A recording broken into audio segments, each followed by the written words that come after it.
1시간은 기본이고요. 2시간, 3시간씩 이상씩 그렇게 기다려야 될 때도 있어서 정말 그때는 머리가 하얘졌고 손발이 덜덜 떨리면서 이거 어떡하나 낭패다.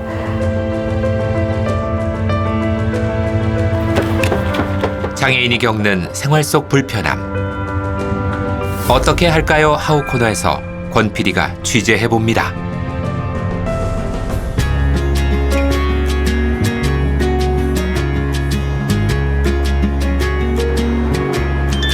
부산에서 사랑의 가족 제작팀 앞으로 온 제보.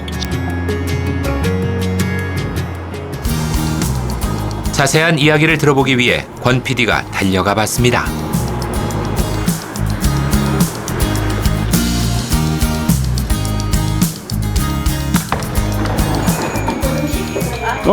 안녕하세요. 반갑습니다. 아, 반갑습니다. 네, 먼길 오시느라 힘드셨죠? 아, 예, 아닙니다. 네, 반갑습니다. 사연을 보낸 노경수 씨는 손과 얼굴 이외에는 온몸을 움직일 수 없는 1급 중증 장애인입니다. 불편한 몸이지만 같은 장애인들의 인권을 위해 일하고 있다는데요. 장애 콜택시 이용에 너무 불편함과 불합리한 부분이 있어서 이렇게 부탁을 하게 된 겁니다. 대외 활동이 많은 노경수 씨는 일주일에 3번 이상 장애인 콜택시를 탄다고 합니다. 그때마다 반복해서 겪는 문제가 있다는데요. 1시간은 기본이고요. 2시간, 3시간씩 이상씩 그렇게 기다려야 될 때도 있어서 장애인 콜택시를 이용해서 회의 시간을 맞춰야 된다든지 그리고 기차를 타야 된다든지 정말 시간 약속을 지켜야 되는 외부에 강의를 가야 되는데 그 시간에 맞춰서 도착을 해야 된다든지 그럴 때는 정말 애가 탑니다. 그동안 얼마나 속이 탔기에 방송사에 제보까지 하게 된 걸까요? 권 PD가 본격적으로 취재해보기로 했습니다. 고생자입니다. 네, 수고하십니다. 여기 사상구 장애인 자립생활센터에서요. 네네. 사상의 르네 시대. 사상구 장애인 자립생활센터에서 탑승하시고 르네 시대로 가시는 거 맞으시죠? 네. 보통 때는 몇 명 정도가 있나요? 이용자분들이 많이 이용하시는 시간대 이럴 때는 뭐 기본 7, 80명 기본이거든요. 요즘 코로나 바이러스 때문에 바깥 출입을 최대한 자제한다는 장애인들. 그래서인지 평소보다 빨리 예약됐지만 비장애인과 비교하면 훨씬 오랜 기다림이 필요했습니다. 네, 여보세요? 도착했습니다. 네, 내려가겠습니다. 네.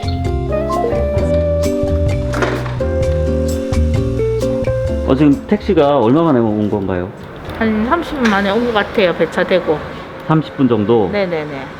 아이고, 그 대기 차가 얼마 없어가지고 금방 올 줄 알았는데. 네, 아무래도 금방에 가까운 차를 보낸다 해도 한 10분, 15분 정도 소요가 되니까 기사분 정 오는 시간이 그 정도 소요돼서 그런 것 같습니다.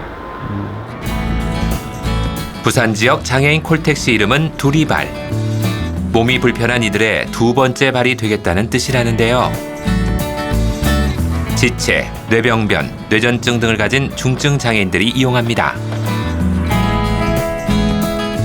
몸이 불편한 이들을 위한 이동수단이기 때문에 일반 차량을 운행할 때보다 더 각별한 주의를 해야 하는데요.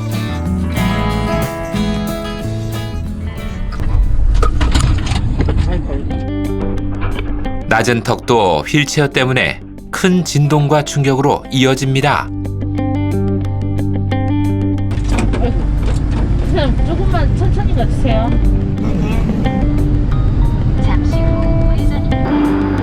때문에 장애인 콜택시는 규정에 따라 시속 80km 이하로 주행해야 하는데요. 대기 시간이 긴 장애인 콜택시 특성상 기사님들의 마음은 늘 급합니다.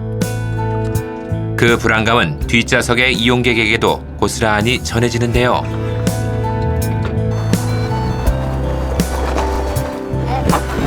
조심히 가세요. 수고하셨습니다. 사실은 운전 중에 그 핸드폰 하는 것도 불법이고 법으로 금지되어 있는데 이분은 핸드폰으로 늘 그래 매니저를 이걸 보더라고요. 그 기사님이 운전을 하시면서 국정거를 사고가 날 뻔했어요. 사고가 날 뻔해서 국정거를 하셨는데 그때 완전 큰일 날 뻔했죠. 이런 문제는 노경수 씨만 겪는 게 아닙니다. 택시를 불러놓고도 정확한 도착 시간을 알 수 없어 마냥 기다릴 수밖에 없는 상황. 그 피해를 감당해야 하는 건 오롯이 장애인들의 몫입니다.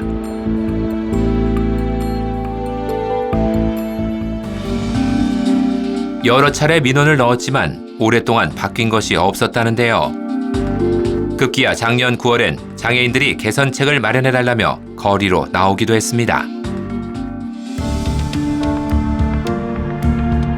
장애인 콜택시를 운행하는 기사님들의 입장은 어떨지 권 PD가 직접 찾아가 이야기를 들어봤습니다. 운전자님들이 네네네. 술은 안 쓰니까 나는데 차는 없어가지고 차가 문제돼가지고 사람들 한 2시간 기다려요.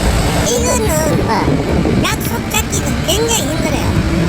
140명씩 밀리가 있는데 그게 언제 배차될까 알아? 수요에 비해서 공급이 못 따라가니까 우리는 참 고객들 기다리면 미안하죠.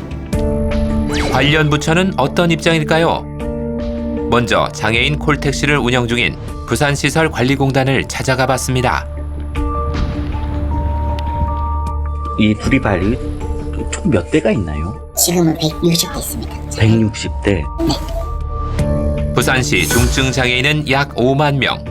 운행 차량은 단 160대뿐. 이용 고객은 계속 증가하는데 두리발 차량이 정차가 따라서 해줘야 되는데 그 시기가 좀 부족했던 게 있는 것 같습니다. 그렇다면 장애인 콜택시 운영 사업을 총감독하고 예산을 집행하는 시청의 입장은 어떨까요? 여기 부산에는 장애인들이 1시간씩 걸리고 한다 그런 부분들이 있어서 우리는 차를 한 예를 들어 50대를 사겠다 올리면 그래 너희 사라 돈도 준 대로 주고 이게 돼야 되는데 안 된다는 거예요.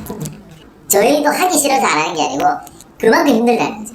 한 차가 1000대 정도는 있어야죠. 그랬더니 예산이 지금보다 몇 배가 되고요. 그거 방법밖에 없어요.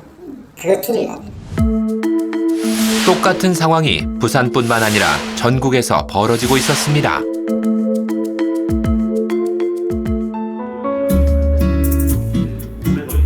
취재할수록 제작진의 고민도 깊어졌는데요. 이게 지자체에서도 억 단위 예산이 거론되는 문제인데 우리가 솔루션을 찾을 수 있을까요? 이 현 상황에서도 분명히 좀 답은 있지 않을까 생각하거든요. 예, 조금만 더 찾아보는 걸로 한번. 솔루션을 찾기가 쉽지 않았습니다. 그렇다고 포기할 수는 없겠죠? 회의와 검색을 거듭한 끝에 중요한 정보를 찾을 수 있었습니다. 한 공모전에서 이 문제의 해결책을 제시한 팀이 대상을 수상한 건데요. 권 PD가 사진 속 주인공들을 찾아갔습니다. 연락이 닿은 이들은 관련 업계의 종사자도 전문가도 아닌 대학생들이었는데요.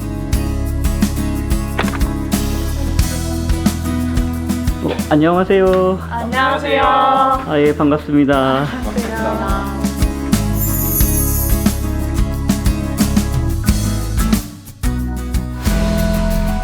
네 명의 경영학도들이 머리를 모아 공공 데이터를 분석했다는데요.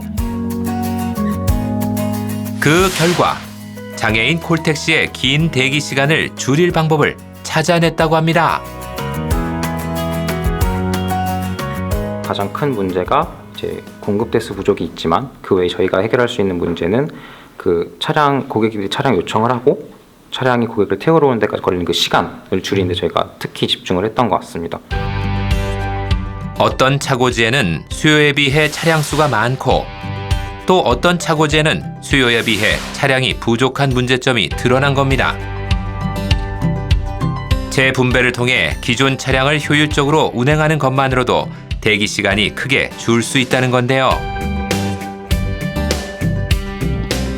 어느 지역에서 어느 시간대에 얼마만큼의 수요가 있을지를 파악할 수가 있는데 그렇게 되면 콜을 받아서 그때 이동하는 것이 아니라 수요가 있는 곳으로 미리 이동을 할 수 있기 때문에 더 가까운 거리 내에서 많은 고객분들을 태울 수 있을 것으로 예상됩니다.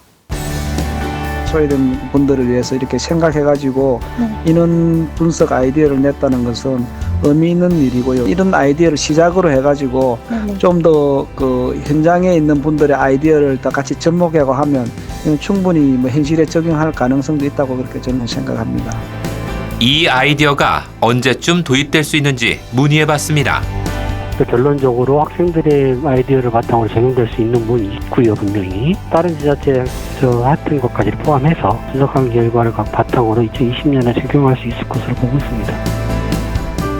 장애인으로 살아가는 데에 너무 많은 문제나 또 어려움들이 많습니다. 이런 문제들을 KBS 사랑의 가족에서 관심 가져주시고 들여다 봐주셔서 고맙고요. 그리고 더 많은 관심을 가져주셨으면 좋겠습니다.